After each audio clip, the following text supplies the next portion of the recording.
अरे परसों दिन कॉल किया था गुरुजी, आप आज कर रहे हैं और आज भी किस लिए कर रहे हैं? काम के स्वार्थी बहुत से नाराज हो जाते हैं। ऐसे नाराजगी नहीं करनी है, समय का अभाव रहता है और इसी की वजह से ना मैं काम की बात मेरे पास में नाइट को कॉल आता है, बहुत कॉल आता है। मैं सुनील सर को कॉल करता हूँ, किस तरह एक बार बात करते हैं। शाम के समय में ना किसी से बात नहीं, शाम के समय में सब डबल पावर में रहते हैं, डबल पावर तो सिंगल में रहते हैं। अब डबल पावर से तो हम तो लग जाएंगे ना, जवाब डबल पावर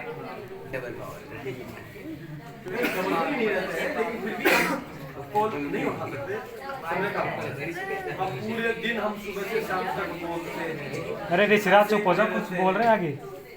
तो शाम को मैं जाता हूँ घर पे, पापा जी अरे राहुल चुप हो जा। कहाँ पढ़ाते हो, आपने कितने पैसे कमाए हैं, आप मिठाई नहीं लाए हो, आप ये नहीं लाए।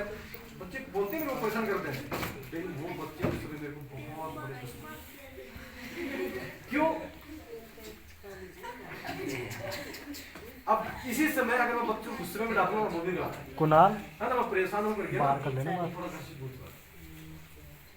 शांति चीज और फिर खाना खाया तुरंत 2:30 बजे उठा, 2:30 बजे सबको पता है मेरी दिनचर्या का, 2:30-3 बजे के बाद में मैं फिर उस समय तो कॉल नहीं कर सकता ना, लेकिन हाँ उस समय मैं कॉल सबका देख लेता हूँ, लमसम सा किसका क्या आया है। और जब समय मेरे को मिलता है उसके बाद में 6 बजे कराते हैं, 4:30-5 बजे नहा धो करके 6 बजे बच्चा 6 से 8 साढ़े 8 तक पढ़ाता हूँ। उसके बाद दूसरे स्कूल में, फिर तीसरी में, फिर चौथी में, फिर यहाँ पे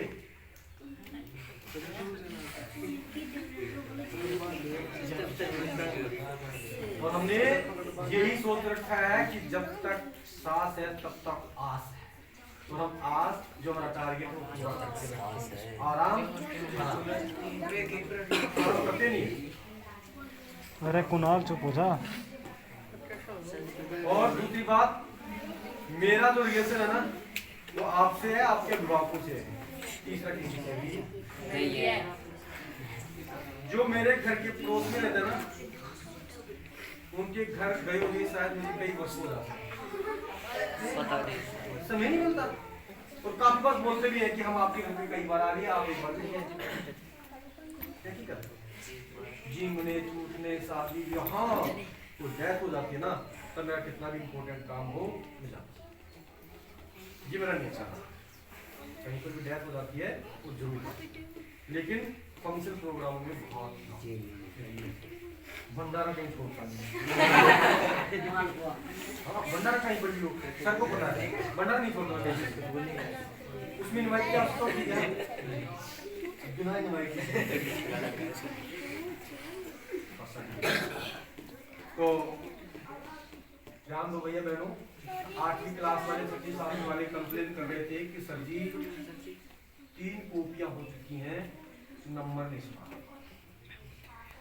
क्योंकि भैया बहनों, ये जो भैया बहन है 10वीं 12वीं क्लास वाले, इनके लिए हमने पूरी साल मेहनत की है। इस 10, 15, 20 दिन में अगर और भी इनके साथ में हम मेहनत करेंगे तो इनका रिजल्ट सुधरेगा, उसके बाद में हम आप ही के लगे रहेंगे। इसलिए उसके लिए माफी चाहते हैं भैया बहन, घर पे जाकर के ये ना कहें कि सर जी टेस्ट तो ले लीजिए नंबर नहीं हुआ, है ना, और बोली दोगे तो क्या करोगे, नंबर सिखाया जाएगा। दूसरा भाई कहीं पर भी किसी भी स्कूल में ट्यूशन संस्था पे कहीं पर भी ये रूल नहीं है कि पर शनिवार को टेस्ट है, क्या कहीं रूल आंधी बरसात तूफान चल सकता है, लेकिन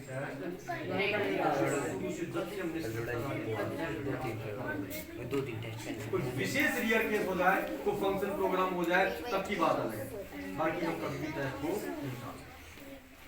और शायद मुझे लगता है कि यही हमारा रिपोर्ट का मामला हमारी छवि को दर्शाता है, एडवर्टाइजमेंट करता है।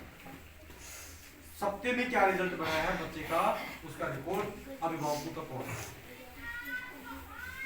और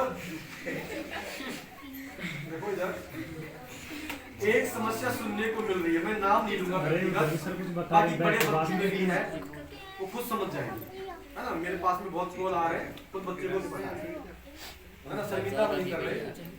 पहले भी हमने कहा था कि भैया बहनों, माँ बाप का कहना मानो, उनका सम्मान करो, जैसा हो वैसा आज करने का प्रयास करो, नहीं तो भैया आपकी दशा वो हो जाएगी जिसके बारे में आपने सोचा है ना।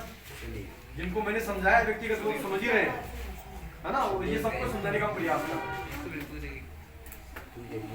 बाप के पास में पैसे नहीं है, गरीब है, मजदूरी करता है, छोटा बच्चा साथ में है, पास में मेला लगा हुआ था और उसी मेले के पास से सड़क से होकर किसी दूसरे रास्ते में उनको जाना था। तभी बच्चे की नजर पड़ गई कहाँ, की तरफ, रोने लग गया।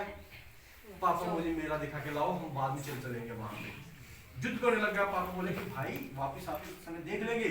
नहीं पापा मुझे अभी दिखाओ, मुझे झूले में झूलना है, कुल्फी खानी है, दूसरा कुश्ती देखनी है, बहुत सी उन्होंने डिमांड रखी, कार लेनी है, बंदूक लेनी है, इतनी सारी डिमांड।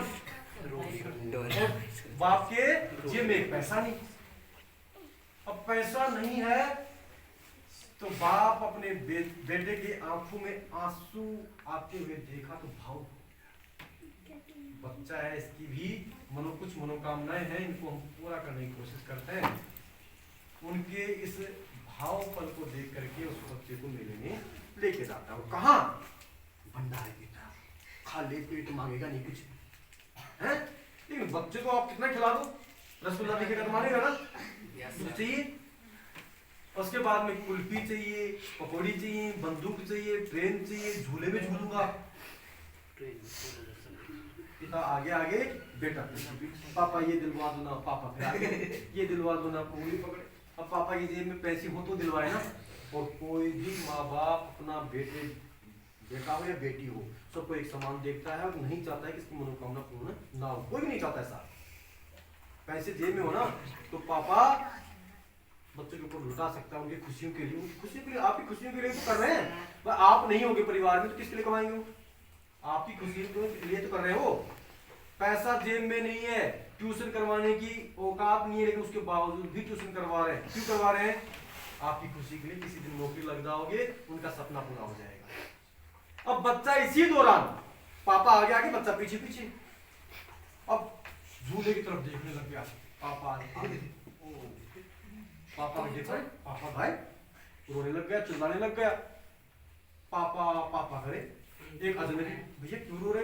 पापा कहाँ गए पता नहीं, और चिल्लाए। अब वो भी कोई अच्छा इंसान था, उसको गोद में उठा लिया और ऐसे से चिपकाए, नहीं मेरे को मेरा पापा चाहिए।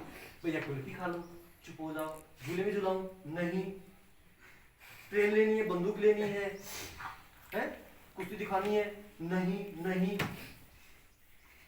तो भैया क्या चाहिए? पापा। ये हकीकत है, बच्चों को देख लेना। जब ऐसी स्थिति होती है ना, आप जैसे मान लो कि माँ, बच्चे की जो माँ है मामा के वहां जा रही है, बच्चे के मामा के नानी के वहां जा रही है, उस बच्चे को गोद में लेंगे, ये तरह कुल्फी दिलवाएंगे, चॉकलेट दिलवाएंगे, मिठाई दिलवाएंगे, कुरकुरे दिलवाएंगे, तो नहीं बनेगा। कहाँ जाना मुझे? मामा के जाना, मम्मी के साथ, सब ठीक ही है ना। तो भैया बहनों, यहाँ पर कुछ समय के लिए सोचो आप कि जहां कुल्फी, कुश्ती, ट्रेन, बंदूक, उनकी पसंदीदा सामान मम्मी और पापा के सामने फीका पड़ रहा है, इसका मतलब सबसे ज्यादा कीमती जो है हमारे पास में कौन है? मामा है ना। ये हकीकत है। पापा के लिए उसने वो सब खुशी छोड़ दी जिसके लिए वो चिल्ला रहा था। छोड़ी नहीं छोड़ी? जिसके लिए वो चिल्ला रहा था वो सब छोड़ दिया। अब क्या चाहिए उसको? पापा चाहिए। जब पापा थे तब उसको क्या चाहिए था? खिलौने, कुल्फी, है ना। तो पापा है तो सारे मेरे खिलौने अपने, है ना। पापा है तो झूले के सारे रोमांचक जो आनंद है वो भी अपने हैं, सब कुछ अपना है। कब है? माँ और ये नहीं होंगे तो सब कुछ सुना सुना लगेगा। भैया कुल्फी अच्छी नहीं लगेगी, झूला झूलना तो अच्छा नहीं लगेगा। हम जब छोटे थे ना तब हमारा मन करता था, और अब बड़े हो गए ना, अरे मेले में कौन जाएगा, पैसे खर्च हो यही रहेंगे। ऐसा ही होता है, ऐसा ही होता है। वो सारी खुशियां मिट जाती हैं। किसकी वजह से? माँ बाप सहारा नहीं है, माँ बाप नहीं है, इसलिए खुशियां समाप्त होगी। और जब तक है तब तक हमारी ये सब इच्छाएं रहेंगी। ये कारण ये है।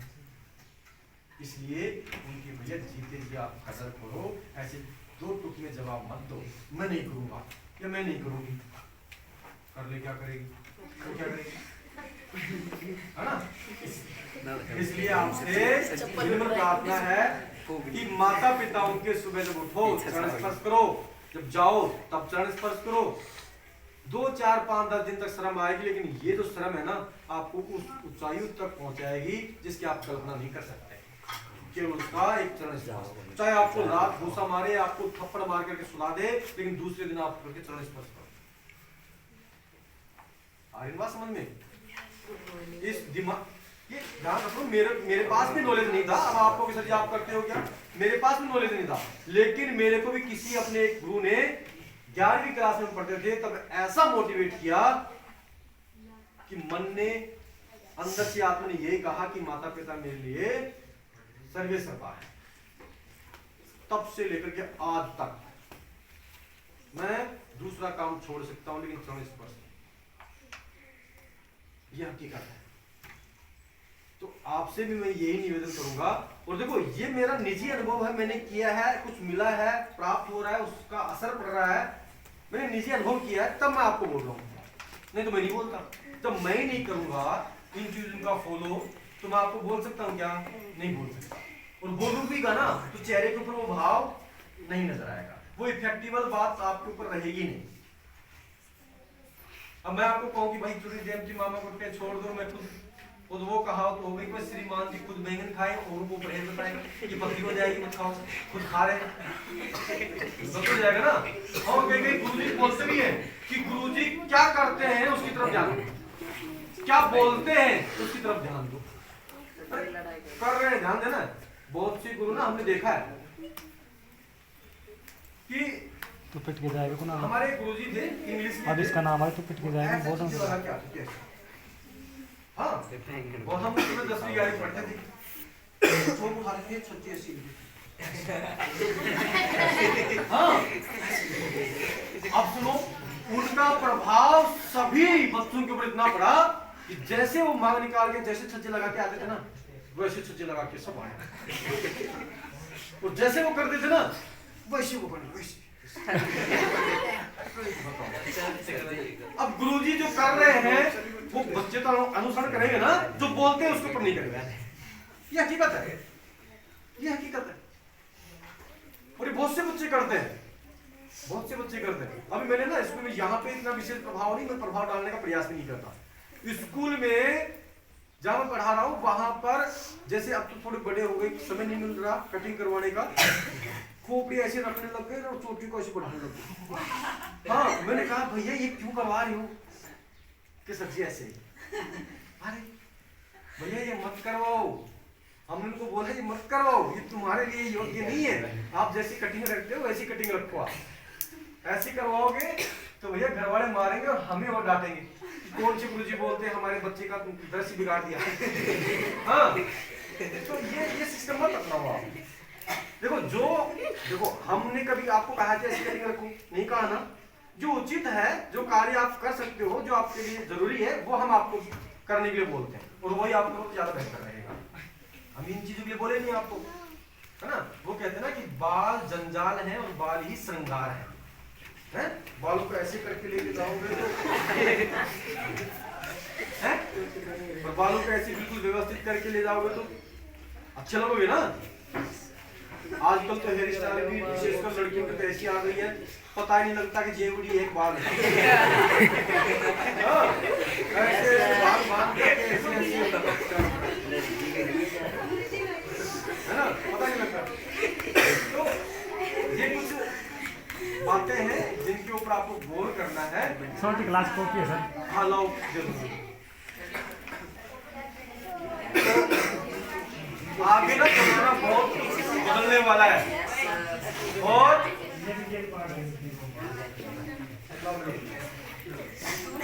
भाई वो कहते हैं कि चेंजिंग योर लाइफ, परिवर्तनीय जीवन है। अगर आपके अंदर खुद के अंदर जमाने को देखते हुए परिवर्तन नहीं आया तो आप जमाने से क्या हो जाओगे, पिछड़ जाओगे। इसलिए आपको जमाने के साथ कदम से कदम मिला करके चलना है, तो ही आप आगे बढ़ पाओगे। अन्यथा लोग पीछे टांग को खींचने वाले हैं और वो पीछे जाओगे आप। तो इस दुनिया में केवल माँ बाप ही ऐसे हैं जो आपकी उन्नति होते हुए देखना चाहते हैं, बाकी सब आपके दुश्मन हैं। वो कहते हैं ना कि माँ भी बच्चे को गोद में कब तक रखती है, जब तक कि वो छोटा है। जब बड़ा हो जाएगा ना छोड़ देगी भग। इसीलिए आप जिंदगी छोटे बनकर के जियो, रहो बड़े लेकिन बनना कैसे है, छोटे। सबको नमस्कार करो, चरण स्पर्श करो, राम राम करो, छोटे बन के जिंदगी जियो। सलाम करेगी लोग, जनता आपको सलाम करेगी, क्योंकि हम किसी को सम्मान दे रहे हैं तो अगला भी हमें सम्मान देगा नहीं देगा। आप मान लो किसी को कान्या बोलोगे तो वो कितना कुछ तो बोलेगा नहीं बोलेगा, अरे बोलेगा नहीं, जैसे वक्त ऐसे होता है। Yes all students, yes up down up. Hanuman Chalisa का देखो आज हमने ना पाठ देखो बुलवा देंगे। आज हमने ना कई बार पाठ कर लिया है। किस लिए पाठ किया है, क्योंकि आज जो स्कूल वाले आए थे ना, तारा स्कूल वाले, क्योंकि वहाँ एनुअल फंक्शन था तो वहाँ पर भी हमने पाठ किया। फिर जो स्कूल थी वहाँ पर भी हमने पाठ किया, और पाठ आपको भी करना चाहिए भैया बहनों। हम पहले भी आपको पूर्व में भी बोला था करना चाहिए इस चीज का ना, अगर आता है तो करो, अच्छी बात है।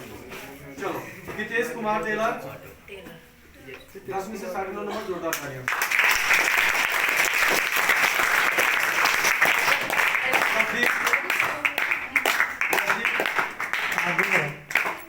इसमें से 8 नंबर।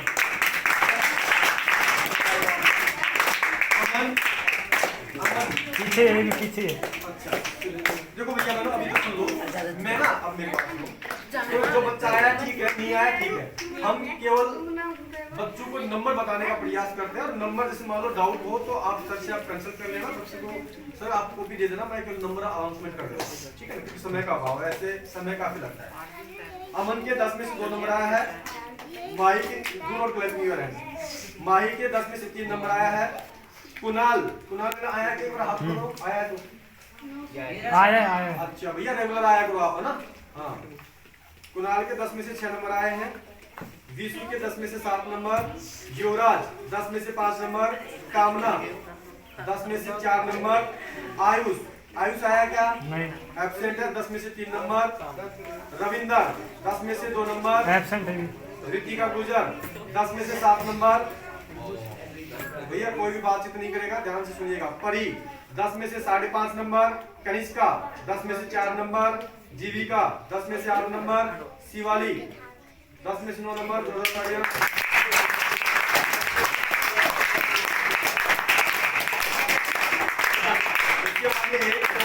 इसके ऊपर नाम लिखा है, इसके 10 में से 1 नंबर आया भैया कि कौन है ये पता नहीं। नंबर आया। अब ये कौन भैया बहनों की आंसर पुस्तिका है जिन्होंने पेपर दिया है 8वीं क्लास में। प्रदीप सैनी, ये लो भैया पीछे दे दो प्रदीप सैनी को। उसके बाद में सचिन गुजर पीछे दो। अंजलि सैनी, ये लो है। टीना सैनी, रितु सैनी, दीपिका सैनी, उसके बाद बुद्धि सैनी।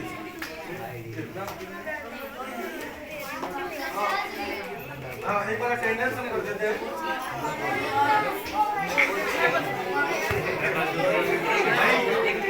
ये तो वो बात हो गई है ना, ऊँट की नकेल पकड़ करके रखो, अगर उसकी ढीली कर देंगे तो बस पड़ेगा।